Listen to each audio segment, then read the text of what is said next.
Have you ever ignored a strange ache or tightness, thinking it was just indigestion? What if that minor discomfort was your body's silent cry for help, warning you of an oncoming heart attack? And what would you do if that heart attack struck while you were completely alone? It's a chilling thought, but it's more common than many realize. A heart attack doesn't always announce itself with dramatic pain and collapsing to the floor like in the movies. Often it begins quietly, with symptoms so subtle they're easily brushed aside. Yet in those first few minutes, your response can literally determine whether you live or die. That's why in today's video, I'll walk you through 7 simple, life-saving steps you need to take immediately if a heart attack strikes and no one is around to help. You don't need any medical training or equipment, just knowledge and readiness. And trust me, you'll want to watch until the end, because the final steps are the ones most seniors miss, and they could be the very reason you survive. Before we begin, if you find value in this content, I'd truly appreciate a like. It helps me continue sharing these vital lessons for healthy aging. And if you haven't yet subscribed, now's the time to do so. Hit the bell icon, and you won't miss any upcoming videos. If this video resonates with you, comment number 1 below. If not, leave a 0 so I can improve and better serve your needs. Now, let's dive in with the very first and perhaps most critical point: recognizing the earliest warning signs. Your survival, especially when you're on your own, depends on your ability to detect these early symptoms and act immediately. Contrary to what many believe, a heart attack rarely looks like someone dramatically clutching their chest and falling to the ground. More often, it sneaks in quietly, through discomfort in your jaw, arms, back, or even lightheadedness that feels like fatigue or anxiety. These subtle signs are frequently mistaken for minor issues, like gas, overexertion, or emotional stress. But ignoring them can cost you precious minutes. Understanding the full range of symptoms across your entire body, not just your chest, is absolutely essential. Because when you're over 60, your heart may not shout for help. It may whisper. Taking life-saving action before the situation spirals out of control is absolutely crucial. One of the hallmark warning signs of a heart attack is an intense sensation of pressure or tightness right in the center of your chest. Now, this might not feel like sharp pain. Instead, it can resemble a heavy weight bearing down on your chest, almost as if someone is slowly stacking bricks over your heart. You may feel as though your rib cage is being compressed, or that your chest is filling with something thick and immovable. This sensation may last several minutes, or it might come and go, teasing you into thinking it's not that serious. But make no mistake, if that pressure lingers beyond a few minutes, or returns in waves, it's not something to brush off. That is your heart trying to tell you that something is deeply wrong. However, chest discomfort is just one piece of the puzzle. Heart attack symptoms can show up in ways that have nothing to do with your chest at all. For instance, shortness of breath can often be an early indicator, even if you haven't felt any pain. You might suddenly feel winded, as if you've just climbed a staircase or taken a brisk walk, when in reality, you've been sitting still. It sneaks up subtly, making it easy to dismiss, but it's a red flag you should never ignore. Then there's the pain that radiates to other parts of the body. The arms, especially the left, though the right can be affected too, are common sights. But don't overlook discomfort in the shoulders, neck, jaw, or upper back. This pain may not feel intense. It might show up as a dull throb, a burning tightness, or even a momentary stabbing sensation that quickly fades. Yet every one of these could be a crucial signal. Some symptoms are even more deceptive. A sudden feeling of lightheadedness or dizziness, a wave of anxiety or unease that you can't quite explain. These may be your body's early distress signals. And if you break out into a cold sweat without any physical exertion or change in temperature, that's another serious clue. Imagine sitting calmly and suddenly feeling clammy, as if you've just sprinted a mile. That's not something to take lightly. In some cases, people also report nausea or vomiting, or an unshakable feeling that something is off. What some describe as an instinctual sense of impending doom. It's as if your body knows something is wrong before your mind fully catches up. When these warning signs appear, especially in combination, they should never be dismissed. Your body is speaking to you. The question is, are you listening? Abdominal discomfort is another symptom that deserves serious attention, especially among women and older adults, who are more likely to experience what we call atypical heart attack symptoms. For these individuals, the pain or pressure doesn't always center in the chest. Instead, it might present as a vague sense of fullness or tightness in the upper abdomen, or even discomfort that radiates into the upper back. This can make early detection much more difficult. Let me share a real-life scenario that illustrates how easily these signs can be overlooked. Richard, a 74-year-old retiree, was sitting quietly at his kitchen table one morning. He noticed a strange pressure just below his collarbone, something that felt eerily similar to heartburn. But this sensation didn't go away. In fact, it lingered longer than usual, and when he tried to take a deep breath, he realized it was harder than expected.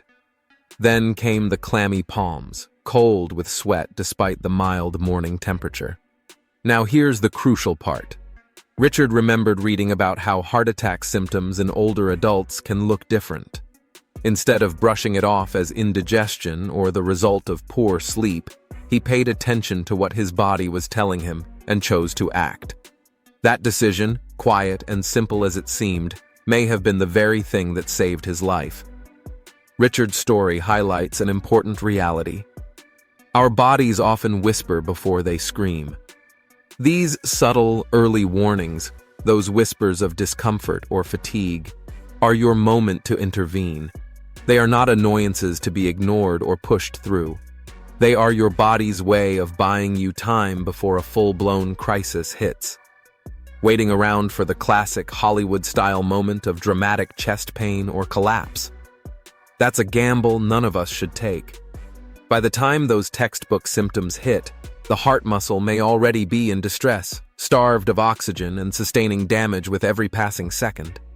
So if you feel a combination of signs, pressure in your chest, breathlessness, unexplained exhaustion, or even pain in the jaw, neck, or upper back, pause everything. Sit down. Don't convince yourself it's just stress or something you ate.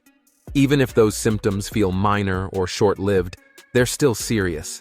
Because when it comes to a heart attack, it's not the loudest symptom that kills you. It's the quiet ones you ignore. This is where preparation becomes your greatest ally. If you truly want to protect yourself, start by familiarizing yourself with the warning signs long before an emergency strikes, especially if you're living with risk factors such as high blood pressure, elevated cholesterol, diabetes, a history of smoking, or a family history of heart disease. These conditions make you far more vulnerable to cardiac events. Think of it as building your own internal early warning system. Talk to your healthcare provider about your specific risks. Understand how your personal health profile increases your likelihood of a heart attack. Then, keep a mental checklist, or even a written one, of the warning signs we've discussed. That way, when doubt arises, you can quickly compare your symptoms and make an informed decision instead of second-guessing yourself. The truth is, the ability to recognize and respond to these early signs is your most powerful first line of defense. Don't brush off an unfamiliar sensation or a lingering discomfort as just getting older. Treat every unusual symptom, no matter how mild or fleeting, with the seriousness it deserves. It might feel like a small decision in the moment, but it could be the very decision that saves your life. If you're still here and finding this information helpful, drop a comment with the number 1 below to let me know you're following along. I appreciate your time and commitment to your health. Now let's move to the next critical step.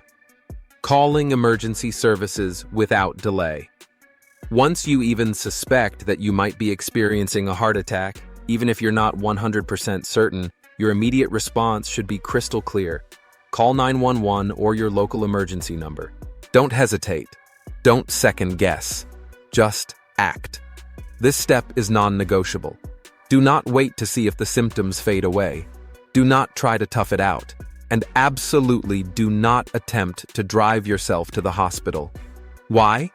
Because every minute matters when blood flow to your heart is interrupted. The longer your heart muscle is starved of oxygen, the greater the damage, and the lower your chances of survival. Calling emergency services immediately is not just the right choice, it's the only choice. Let trained professionals get to you quickly with the equipment, medications, and support you need. That one phone call could mean the difference between recovery and tragedy. The longer you wait, the more irreversible the damage becomes. That's why calling 911 immediately is not just a suggestion. It's a critical action that can set a chain of life-saving events into motion. When you make that call, you're activating a specialized response team trained to handle exactly this type of emergency. Emergency medical services, EMS, arrive equipped with defibrillators, oxygen tanks, and life-saving medications such as aspirin and nitroglycerin, all of which can stabilize your heart before you even reach the hospital. They are also trained to perform emergency procedures like CPR or defibrillation right there in your home, or even in the ambulance, if your heart were to stop en route. These are capabilities that no regular car ride could ever provide. Attempting to drive yourself to the hospital during a suspected heart attack is one of the most dangerous mistakes you could make. Symptoms often escalate quickly, and you could lose consciousness behind the wheel, endangering your own life and the lives of others on the road. Likewise, relying on a friend or family member to drive you may seem faster, but they can't administer medical care if your condition worsens. EMS professionals, on the other hand, begin treatment the moment they reach your door. In essence, they bring the emergency room to you, and while they work to stabilize you, they're also in constant communication with the hospital. That means the cardiac team is already preparing for your arrival, cutting down valuable minutes that could be the difference between a full recovery and permanent damage. Let me share a real-life story that underscores just how crucial this step can be. Linda, a 78-year-old widow living alone, was watching TV one evening when she felt a strange ache radiating from her left shoulder. A wave of nausea followed, along with a cold, clammy sweat. She hesitated, tempted to call her son for advice, but then she remembered the words of a nurse from a health seminar. If you think it's a heart attack, call 911 first, then call your family once help is on the way. Heeding that advice, Linda picked up the phone and called 911. The paramedics arrived within minutes, began immediate treatment, and transported her to a prepared cardiac team at the hospital. That one decision likely saved her life. So ask yourself this: if that moment ever comes, will you hesitate? Or will you act with the urgency that your heart and your future deserve? By the time the paramedics arrived, Linda's symptoms had worsened. The pressure in her chest intensified, and each breath became more labored. Fortunately, the EMS team acted immediately, administering oxygen and critical medications on the spot.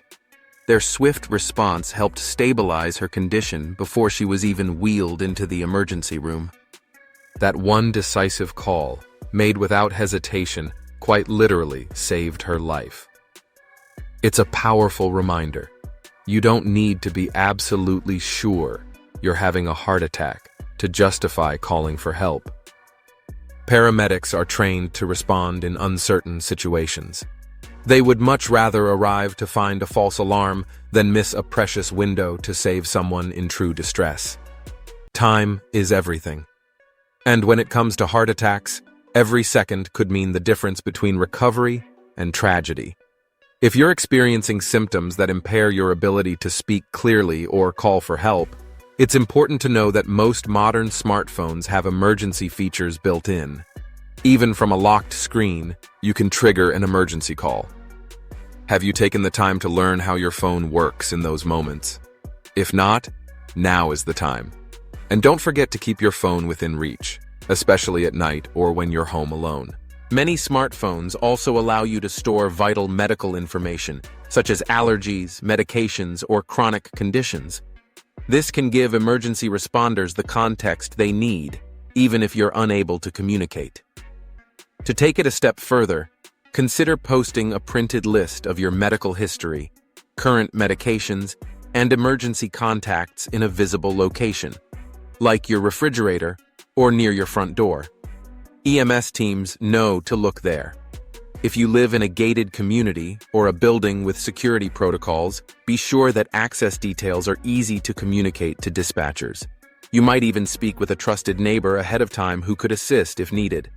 The goal is simple but essential. Remove any obstacles that could delay your care. Because in those critical moments, clarity and preparation can become your strongest allies. In the end, dialing 911 is more than just calling for help. It's choosing to give yourself the highest chance at survival. Listen to your body, act swiftly, and trust your instincts. They might be whispering to you for a reason. Once emergency professionals are on their way, your actions in those few moments before they arrive can still make a critical difference.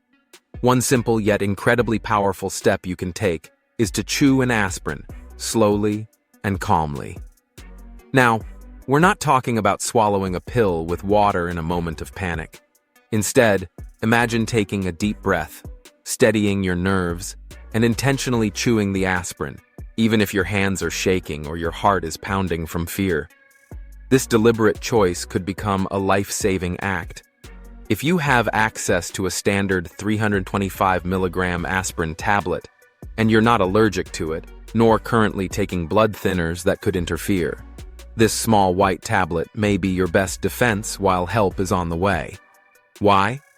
Because aspirin's most critical benefit in this situation is its ability to thin the blood quickly.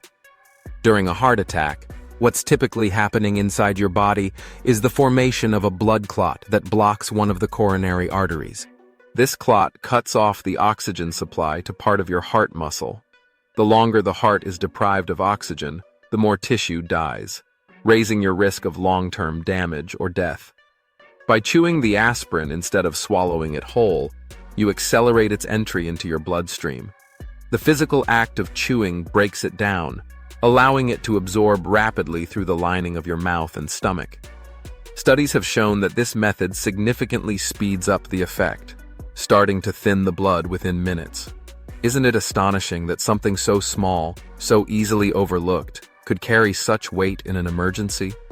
Chewing that tablet gives your heart a fighting chance. It can slow the growth of the clot, restore partial blood flow, and buy you precious time until trained professionals arrive to take over. This is especially important if you're alone, as it's one of the few interventions you can perform yourself while waiting for EMS. So, if you or a loved one is over 60 and at risk for heart disease, always keep an aspirin nearby, in your medicine cabinet, your purse, or even your nightstand. It's a small preparation that might someday make the difference between survival and loss. By chewing aspirin immediately, you may slow or even stop the blood clot from growing, and in some cases, partially restore blood flow to the heart. This rapid response doesn't just buy time.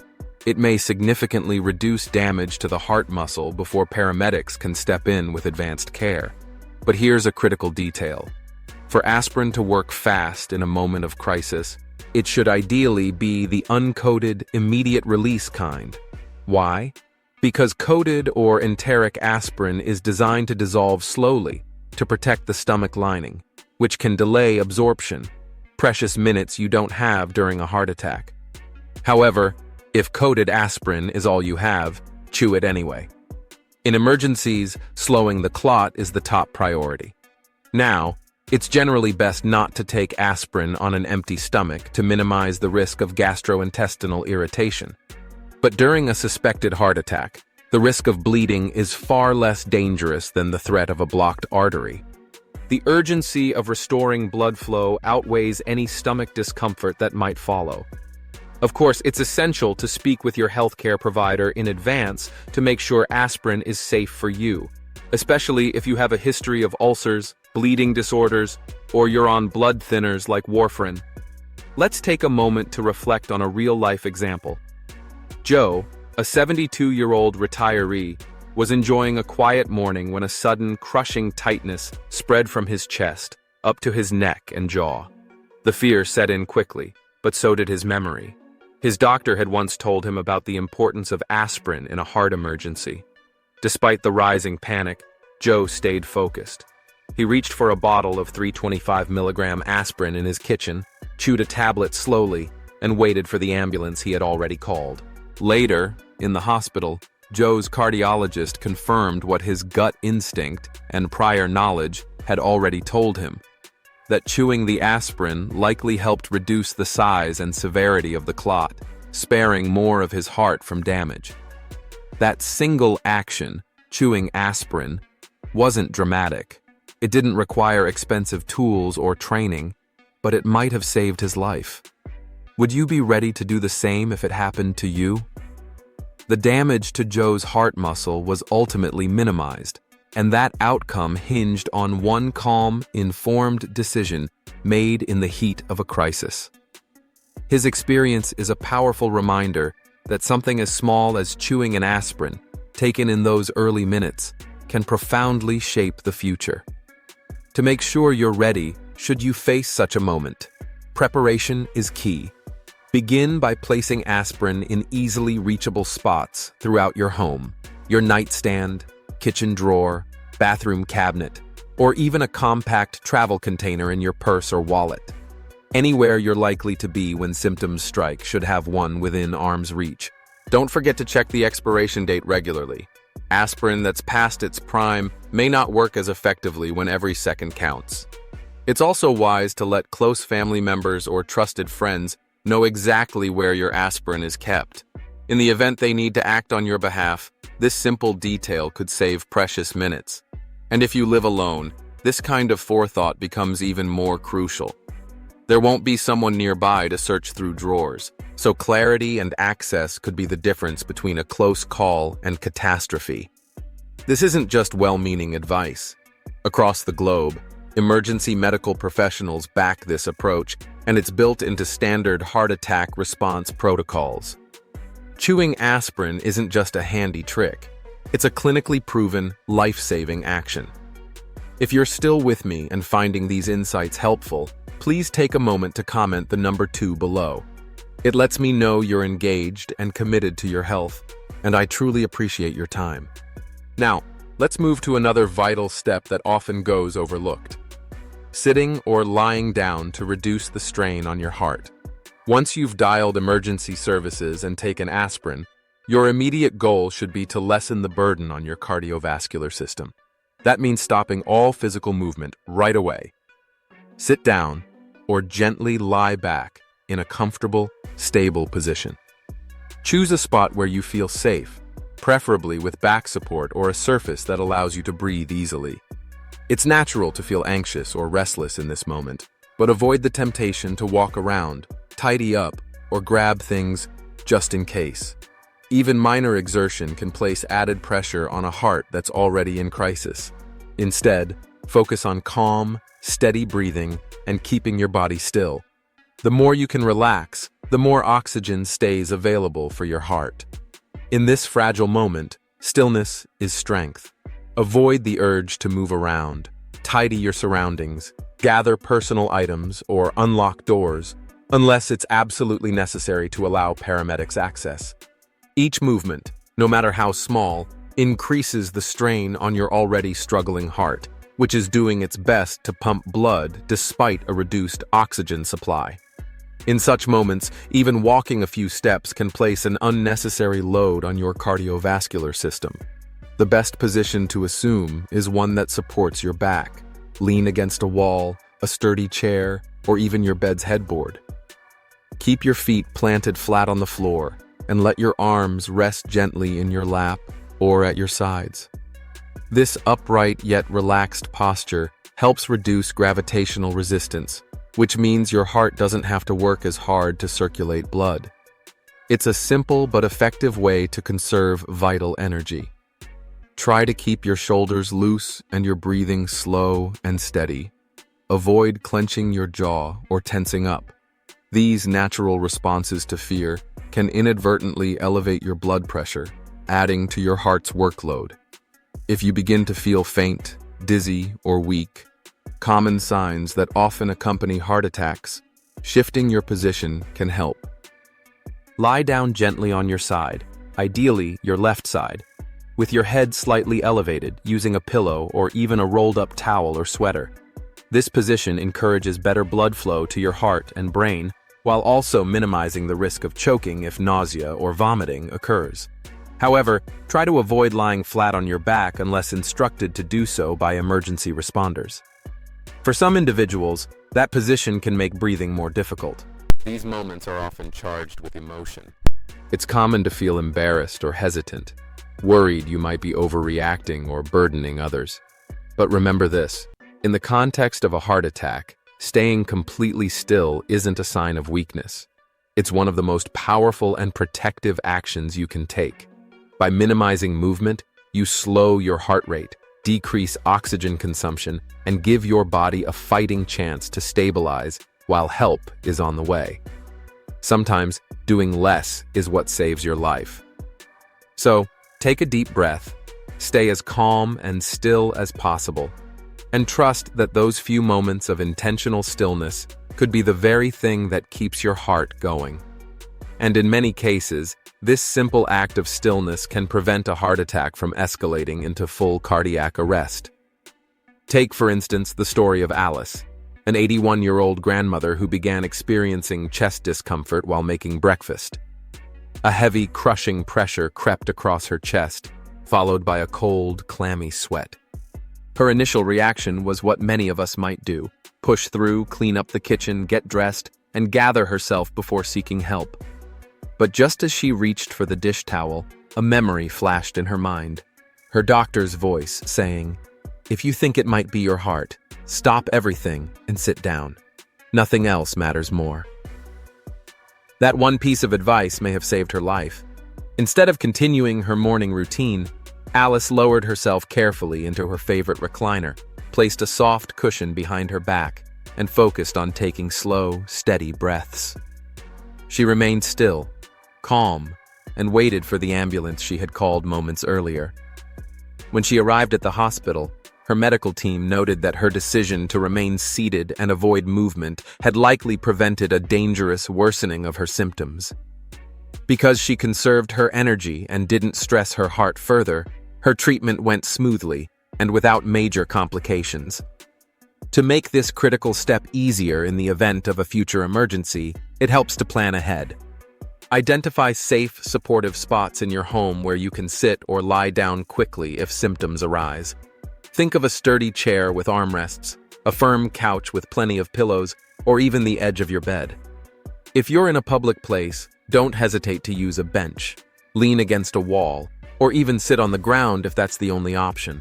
Your safety comes first. Avoid chairs without back support, as slumping over can compress your chest and make breathing more difficult. Try to maintain an upright or semi-upright posture, keeping your back straight and your airways open to minimize the strain on your lungs and heart. And if you're not alone, ask those nearby to help you settle into a secure position. Their presence and calm demeanor can be grounding and offer a sense of control in a frightening moment. In those early minutes of a heart attack, every action or inaction has weight. Choosing to sit or lie down and resisting the temptation to power through isn't a sign of weakness. It's a bold, conscious decision to protect your life when it matters most. Let that quiet courage guide your response, just as it did for Alice. Remaining still during a heart attack isn't about doing nothing. It's a deliberate act of giving your heart the best possible chance to survive until help arrives. Alongside calling emergency services and chewing an aspirin, this critical moment of stillness completes a powerful trio of actions that can dramatically shape your outcome and recovery. Now, let's talk about one simple, often overlooked action that could mean the difference between timely medical intervention and a dangerous delay: unlocking your front door for emergency responders. It may seem small in the chaos of a medical crisis, but this tiny step can have a massive impact. If you've already called 911 and are still conscious and mobile, taking a few seconds to unlock your door can save valuable time. Picture this. Paramedics arrive quickly, ready to intervene, but they're stuck outside a locked door. Every second they spend figuring out how to gain entry is a second you don't have to spare. Sure, emergency medical technicians are trained to force entry if needed. They carry tools to break through doors and windows when lives are on the line. But even with the best equipment and intentions, that process takes time, creates stress, and can lead to property damage or even injury, especially if you're near the door when it happens. Can you imagine the sudden noise of a splintering door while you're struggling to breathe? Let's start with the speakerphone. When you call 911 during a suspected heart attack, switching to speaker mode might seem like a small step, but it carries major benefits. Holding a phone up to your ear takes effort, something your body may not have the strength for if you're struggling with chest discomfort, dizziness, or shortness of breath. Speakerphone allows you to talk hands-free, letting you focus on staying calm, taking slow, measured breaths, and following the dispatcher's instructions without adding physical strain. But the benefits go even further. If your condition suddenly worsens and you can't speak clearly or at all, the dispatcher can still hear subtle sounds on the line. Your breathing, movements, or even a faint gasp. These clues are critical. They help the dispatcher assess what's happening in real time and relay that vital information to paramedics en route. A sudden silence or labored breathing could alert them that your situation has taken a turn, allowing first responders to be even more prepared the moment they arrive. Plus, having the dispatcher's voice amplified through the speaker offers a calming presence.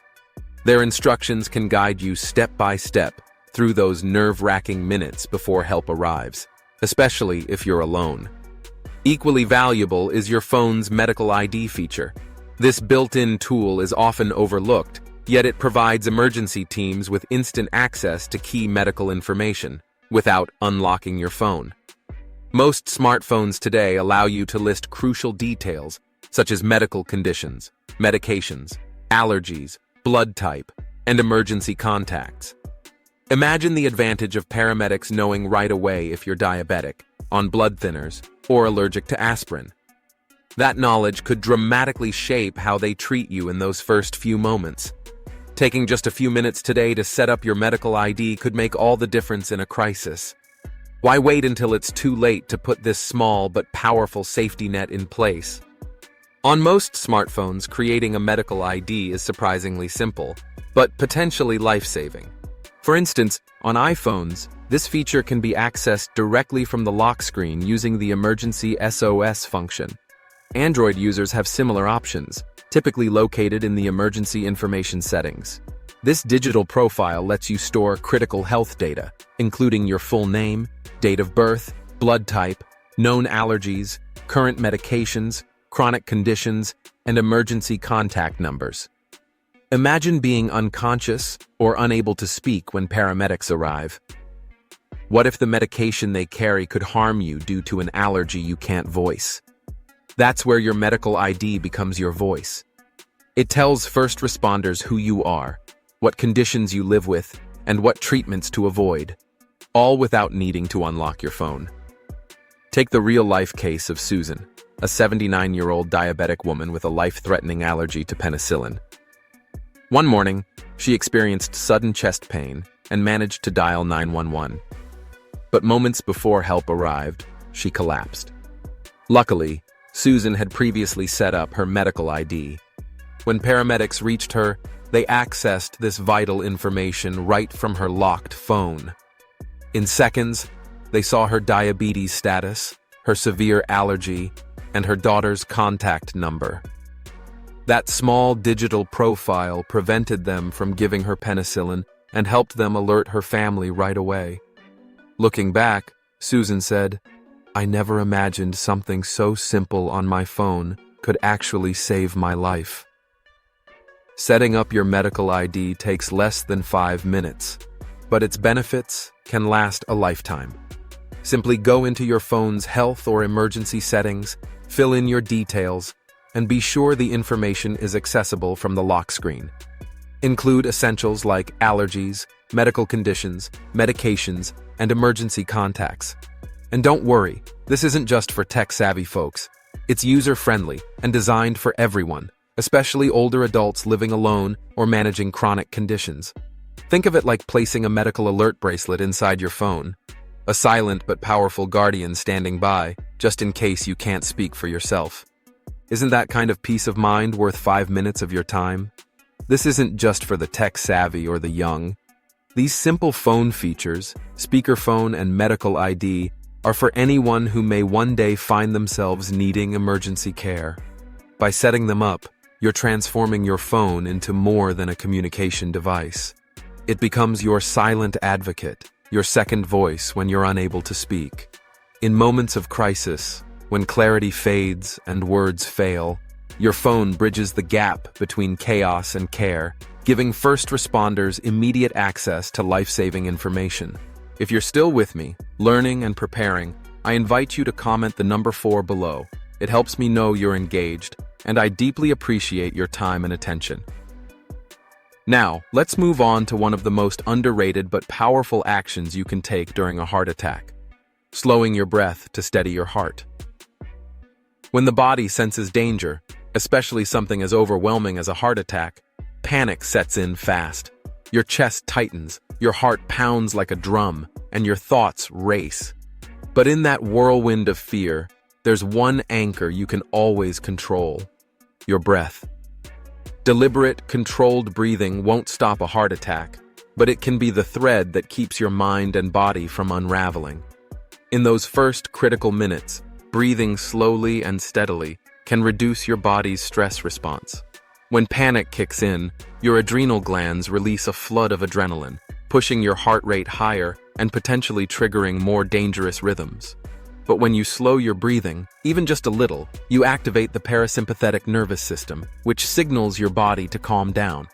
It's like flipping a switch from panic to preservation.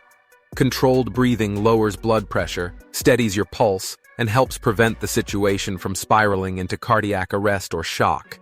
Isn't it remarkable how something as instinctive as breathing can become your most powerful lifeline when everything else feels out of control? Fight or flight response, and encourages a calmer, more stable physiological state. This shift helps maintain steady oxygen flow, reduces the overall workload on the heart, and lowers the risk of dangerous complications like arrhythmias while you're waiting for emergency medical care. It's a surprisingly powerful technique that anyone can use. No equipment, no medication, just your breath and a little focus. A simple and effective breathing strategy goes like this. Inhale slowly through your nose for about 4 seconds, allowing your chest to expand gently and evenly. Then hold your breath briefly, just for 1 to 2 seconds, giving your lungs a moment to fully absorb the oxygen. Next, exhale through your mouth for 6 seconds, doing so slowly and with intention, as if you're letting go of tension with every breath. Repeat this breathing cycle, staying focused on the rhythm and feel of your breaths. This technique, often referred to as diaphragmatic breathing, or sometimes box breathing, gives your mind something to anchor to. It helps pull your attention away from panic and into the present moment. You're not forcing deep breaths. Instead, you're maintaining a calm, steady rhythm that supports your heart without adding more strain. Take, for instance, the story of Frank, an 83-year-old retiree who faced a terrifying moment alone at home. When sudden, intense chest pain and shortness of breath struck, he was overwhelmed by fear. Panic tightened around him like a vice. But then he remembered a breathing exercise his cardiologist had once shown him, something he hadn't thought about in years. Frank sat still, placed one hand on his chest, and began counting every breath. Inhale. 1, 2, 3, 4. Hold. 1, 2. Exhale. 1, 2, 3, 4, 5, 6. Slowly, his mind settled, and the panic began to release its grip. That simple focus on nothing but breathing helped him avoid hyperventilation, which could have worsened his condition drastically. When the paramedics arrived, they found that although Frank's heart was under stress, he hadn't gone into full cardiac arrest. Reflecting on the ordeal later, Frank said, "I kept telling myself, breathe, stay calm, stay alive." That focus made all the difference. And truly, in moments where every second matters, that calm breath might be the quiet strength that carries you through. You don't need to wait for a medical emergency to begin practicing controlled breathing. In fact, the best time to start is when you're calm, perhaps while sitting quietly at home, during a moment of reflection, or even while winding down before bed. By incorporating this technique into your daily routine, it becomes second nature. Then, when stress strikes or panic begins to rise, your body already knows what to do. Just like fastening your seatbelt before a drive, it becomes a built-in habit, ready when you need it most. Even though controlled breathing can't mend blocked arteries or stop a heart attack in its tracks, what it can do is offer you a few more precious minutes, moments that matter. It helps your body remain as stable as possible, keeps oxygen circulating where it's needed most, and gives you the emotional focus to avoid panic. This calm response not only protects your cardiovascular system from unnecessary strain, but it also empowers you to feel more in control during an otherwise frightening time. In those crucial moments before help arrives, this small yet powerful action could tip the scales in your favor. So, focus on your breath, stay as still as you can, and trust that help is already on its way.